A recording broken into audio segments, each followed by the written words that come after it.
The Galactic Institute of Military History stood as a monument to 10,000 years of warfare across 100 species. Its crystalline halls held the collected knowledge of every major conflict since the formation of the Council, every battle, every strategy, every triumph and tragedy catalogued in exacting detail. Professor Kelthera, a distinguished Voxian scholar with 4 eyes that could process tactical data faster than most species' computers, stood before her class of advanced students. Her tentacles gestured at the holographic display hovering above the lecture hall. Today, she announced, her translator rendering her clicks and whistles into perfect galactic standard, we examine the siege of Firebase Salvation. It remains the single most improbable defensive victory in recorded military history. The hologram shifted, showing a barren moon orbiting a dying star. A small human outpost appeared, barely more than prefabricated walls and automated turrets. 23 Terran soldiers, Kelthera continued, held this position for 47 standard days against the full might of a Crethon hive fleet. The Crethon, as you know, are 6-legged apex predators with exoskeletons that can withstand plasma fire. They attack in swarms of thousands, feeling no fear, knowing no retreat. A student, a young plenary with scales that shimmered nervously, raised a limb. Professor, the numbers don't make sense. The Crethon deployed over 50,000 warriors. Mathematical models show the humans should have been overrun in less than 6 hours. Precisely why we study this battle, Kelthera said, zooming the hologram into the Firebase's main gate, a massive structure of reinforced durasteel that showed massive blast damage.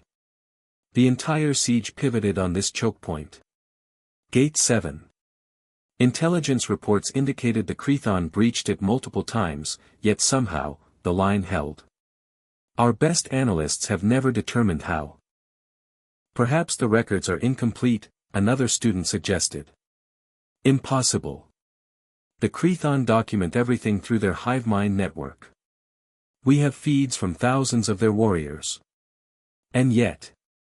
She pulled up combat footage, showing wave after wave of Crethon throwing themselves at Gate 7, only to be thrown back by what seemed like an immovable force. Something happened at that gate. Something our models cannot explain.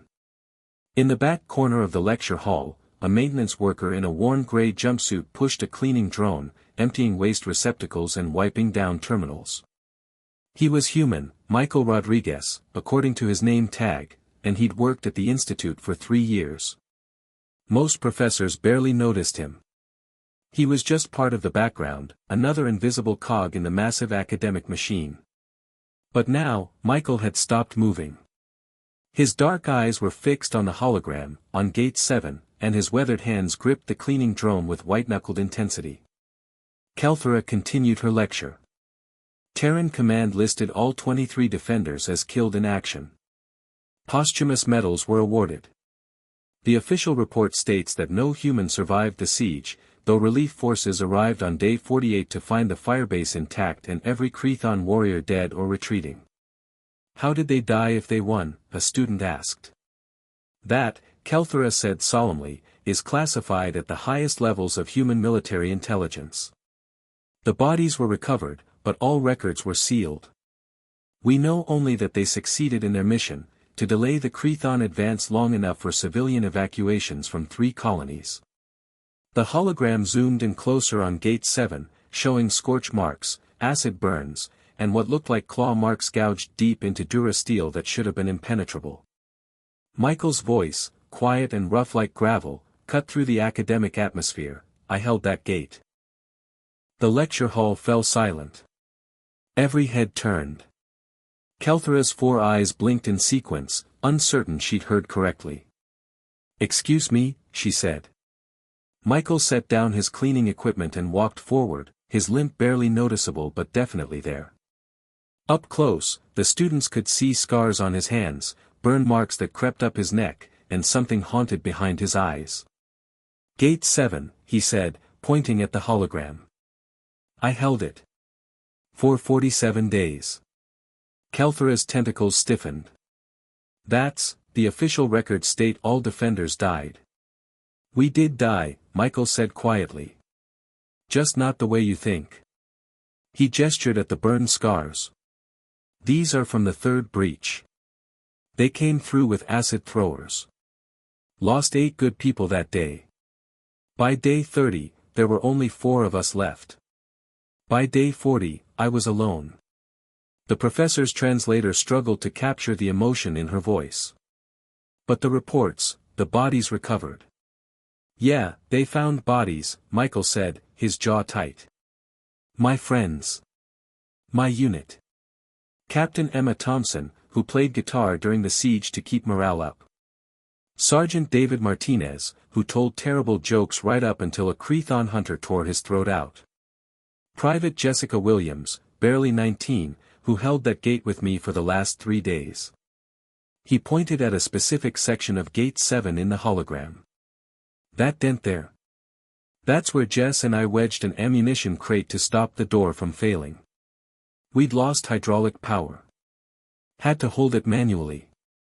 Kelthera floated closer, her academic skepticism warring with the raw authenticity in the human's voice. But if you survived, why does the official record? Because by the time it was over, Michael interrupted, I wasn't fit for service anymore. 3 broken vertebrae, shrapnel in my lungs, PTSD that made me useless for anything except nightmares. The military gave me a medical discharge, a new identity, and a pension. Some heroes get parades.